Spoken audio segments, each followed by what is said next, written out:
ने ड्रोन से उड़ाया नेतन्याहू का मिलिट्री बेस।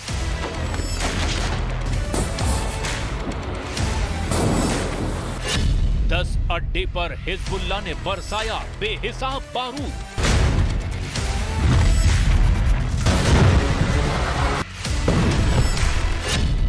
लाल सागर में हूथी विद्रोहियों ने उठाई बारूदी सुनामी।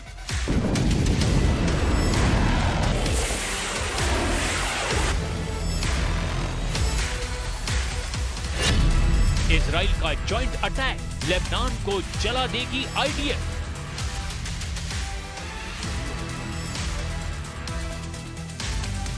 गाजा से ज्यादा बारूद लेबनान में बरसने लगा है। इजराइल और हिजबुल्लाह लड़ाकों में भीषण मारकाट शुरू हो गई है। रॉकेट, मिसाइल और ड्रोन से भयानक युद्ध लड़ा जा रहा है। वजह है हिजबुल्लाह का इजराइल में घुसकर हमला। लेबनान के हिजबुल्लाह फाइटर ने इजराइल में घुसकर हमला अंजाम दिया है। ये हमला मिलिट्री बेस पर किया गया है। फाइटर ड्रोन से बारूद बरसाकर हिजबुल्लाह ने नेतन्याहू का सैन्य अड्डा खाक कर दिया है।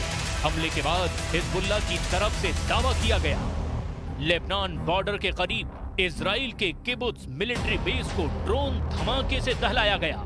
इजराइल का ये मिलिट्री बेस लेबनान बॉर्डर से महज 22 किलोमीटर दूर अमियाद इलाके में मौजूद है। इस हमले के बाद हिजबुल्लाह ने एक वीडियो रिलीज कर यहूदी दुश्मनों की तबाही का मैसेज भी दिया। हालांकि इस वीडियो में गोलान हाइट्स में मौजूद इजरायली सैन्य अड्डे पर लगातार मिसाइलें दागी दिखाई गई हैं। हिजबुल्लाह के लड़ाके 21 अगस्त को हुए इजराइल हमले के बाद से बौखलाए हुए हैं। हिजबुल्लाह के सरगना नसरल्लाह ने हर हाल में इजराइल से खलील अल मकदाह की मौत का बदला लेने का ऑर्डर दे दिया है। अल मकदाह हमास का कमांडर था जिसे इजराइल ने ड्रोन धमाके से उड़ा दिया। अल मकदाह को ऐसी मौत दी गई जिससे हिजबुल्लाह तिलमिला उठा है।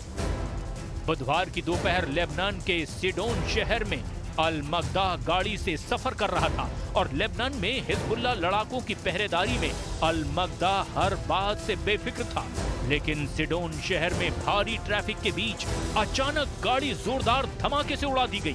जिस गाड़ी में धमाका हुआ उसमें हमास के अल अक्सा शहीद ब्रिगेड का कमांडर खलील अल मकदाह मौजूद था।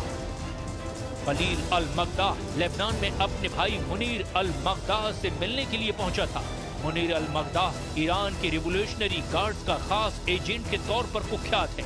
लेबनान में दोनों भाई इजराइल के खिलाफ बड़े हमले की प्लानिंग करने वाले थे, जिसकी भनक लगते ही इजराइल ने मकदाह ब्रदर के सफाई का इंतजाम कर दिया। खलील और मुनीर अल मकदाह दोनों ईरानी रिवोल्यूशनरी गार्ड्स की मदद से हमास, हिजबुल्लाह और हूथियों का फंडिंग नेटवर्क संभाल रहे थे। दोनों भाई इजराइल पर हमले की प्लानिंग से लेकर हाईटेक हथियारों का बंदोबस्त भी सभी विद्रोही लड़ाकी गुटों के लिए कर रहे थे। आईडीएफ ने मकदाह भाइयों की कारस्तानी का पता मार्च 2024 में ही लगा लिया था। तब से ये दोनों इजराइल की हिट लिस्ट में टॉप पर थे, जिनमें से खलील को इजराइल ने खल्लास कर दिया और इसके बाद हिजबुल्लाह, हूथी और हमास तीनों ग्रुप एक साथ इजराइल पर टूट पड़े हैं। नेतन्याहू से बदला लेने के लिए हिजबुल्लाह फाइटर जहां इजराइल में घुसकर अंधाधुंध रॉकेट दाग रहे हैं, वहीं हूथी विद्रोहियों ने लाल सागर में कोहराम मचा रखा है। लाल सागर में ग्रीस के आयरन टैंक को मिसाइल धमाके से धुआं कर दिया गया। लाल सागर में एक बोट पर सवार होकर आए हमलावरों ने ऑयल टैंकर पर नजदीक से फायरिंग की। इस फायरिंग में टैंकर में आग लग गई, जिसमें थोड़ी ही देर बाद टैंकर पर दनादन 4 ड्रोन से दागी गई मिसाइल टकराई। हमला यमन के बंदरगाह शहर होदेदा से 140 किलोमीटर दूर समुद्र में हुआ। ग्रीस के जहाजरानी मंत्रालय ने टैंकर का नाम सोनियन बताया है, जिसके चालक दल में 25 लोग थे और ये इराक से साइप्रस जा रहा था। जिस समुद्री मार्ग पर यह हमला हुआ वो दुनिया का सबसे बिजी सी रूट है। लाल सागर में ऑयल टैंकर पर हमले के आरोप हूथी विद्रोहियों पर लगे हैं। हालांकि हूथी लड़ाकों ने अब तक इस पर कोई बयान जारी नहीं किया है। उधर हमले के बाद फ्रांस ने 29 लोगों को बचाने का मिशन शुरू कर दिया। फ्रांस ने अपने डिस्ट्रॉयर से लाल सागर में ड्रोन और बम से लदी एक बोट को भी बर्बाद करने का ऐलान किया है। लाल सागर में बड़े हमले का अलर्ट ब्रिटिश नेवी की तरफ से भी जारी किया गया है। $1 ट्रिलियन के कारोबारी रूट को हूथी और हिजबुल्लाह लड़ाके दहलाकर अमेरिका और पश्चिमी देशों से बदला ले रहे हैं। वहीं पश्चिमी देश लाल सागर में हो रहे सीरियल हमले के लिए ईरान को जिम्मेदार ठहरा रहे हैं। लेकिन हिजबुल्लाह लड़ाके इजराइल को साल 2006 की तरह दहलाने की तैयारी में जुटे हैं। हसन नसरल्लाह इजराइल से कई हिसाब चुकाने की फिराक में है। इस बार हिजबुल्लाह के पास ईरान की मिसाइलों का भी अच्छा खासा बैकअप है। लेबनान के हिजबुल्लाह लड़ाके दुनिया के सबसे शक्तिशाली गैर सरकारी गुट हैं, जिनके पास लॉन्ग रेंज रॉकेट और हाईटेक ड्रोन जैसे हथियार हैं। रिपोर्ट्स के मुताबिक हिजबुल्लाह के पास कुल 1 लाख रॉकेट हो सकते हैं। हिजबुल्लाह के नेता हसन नसरल्लाह ने 2021 में जानकारी दी थी कि उनके संगठन में करीब 1 लाख लड़ाके शामिल हैं। Institute for strategic studies think tank के एक अनुमान के मुताबिक हिजबुल्लाह के लड़ाकों की कुल संख्या 20,000 से 50,000 हो सकती है। थिंक टैंक दावा करते हैं कि हिजबुल्लाह के पास 1,20,000 से 2 लाख के बीच रॉकेट और मिसाइलें हैं। नसरल्लाह दावा करते हैं कि वो अपनी मिसाइल और रॉकेट से पूरे इजराइल को तहस नहस कर सकते हैं। इजराइल और हिजबुल्लाह के बीच युद्ध कोई नई बात नहीं, दोनों की दुश्मनी 5 दशक पुरानी है।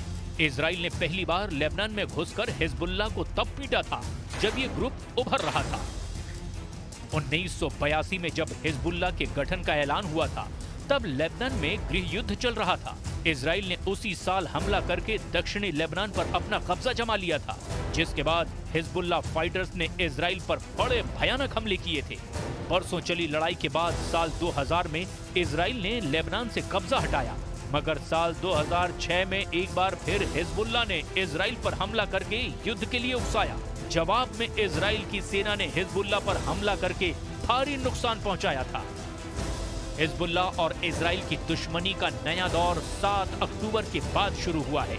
हमास के इजराइल में नरसंहार कांड के बाद से हिजबुल्लाह उनके समर्थन में इजराइल पर रॉकेट बरसा रहा है, जिसमें उसकी मदद ईरान करता है। असल में हिजबुल्लाह के supreme commander Hassan Nasrallah Iran के सुप्रीम लीडर अली खामनेई के भरोसेमंद लीडर के तौर पर कुख्यात है। शेख हसन नसरल्लाह साल 1992 से हिजबुल्लाह के सुप्रीम लीडर हैं। शिया धर्मगुरु नसरल्लाह को ईरान के सर्वोच्च नेता अयातुल्लाह अली खामनेई के करीबी कहा जाता है। साल 1981 में अयातुल्लाह रूहुल्लाह खुमैनी ने अली खामनेई को लेबनान में अपना निजी प्रतिनिधि नियुक्त किया था और तब से अली खामनेई का लेबनान को लेकर खास लगाव है।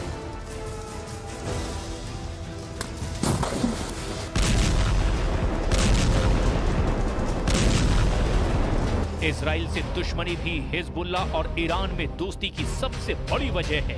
हिजबुल्लाह इजराइल को निशाना बनाने के लिए इसीलिए भी नहीं हिचक रहा, क्योंकि ग्रुप में ये खौफ फैला हुआ है कि किसी भी दिन इजराइल नसरल्लाह का शिकार कर सकता है। इजराइल के डर से इसीलिए भी हसन नसरल्लाह सार्वजनिक जगहों पर नहीं दिखते। नसरल्लाह के मजहबी तकरीरें टीवी के जरिए लड़ाकों को दिखाकर उनका हौसला बढ़ाया जाता है। इस्माइल हानिया और दाइफ की मौत के बाद नेतन्याहू के निशाने पर याह्या सिनवार और हसन नसरल्लाह टॉप पर हैं। पूरे लेबनान में इस वक्त अलर्ट है। आर पार के युद्ध के बढ़ते खतरे के बीच चीन ने भी अपने नागरिकों से फौरन लेबनान से दूर निकल जाने की एडवाइजरी जारी की है। वैसे भी अब हिजबुल्लाह का एक और हमला पूरे लेबनान की तबाही की वजह बन सकता है।